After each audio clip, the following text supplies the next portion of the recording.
Bonjour à tous. Le rectorat de Dijon a annoncé hier la liste des établissements impactés par les fortes chaleurs en Côte d'Or. Dans le département, 22 écoles seront fermées lundi et mardi prochain. 30 vont aménager leur fonctionnement et 3 collèges suspendent les cours. Parmi eux, les collèges de Félix Tisserand à Nuit-Saint-Georges et celui de Monge à Beaune. Seuls les élèves de 3e seront accueillis. Les cours sont suspendus pour les élèves de 6e, 5e et 4e.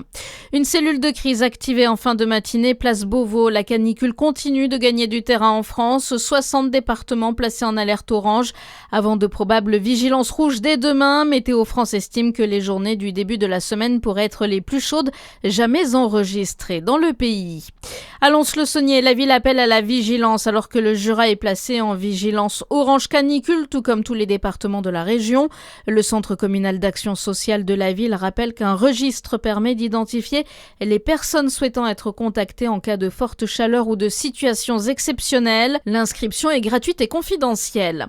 La préfecture de Saône-et-Loire met en place des restrictions d'usage de l'eau dans 3 zones. Un arrêté a été pris hier au vu des chaleurs exceptionnelles en cette période de l'année et de la faiblesse des débits de certains cours d'eau. 3 zones hydrographiques ont été placées en alerte. Arroux-Morvan, Arcons et Sornin et Grosne. Plusieurs restrictions d'usage de l'eau sont en cours.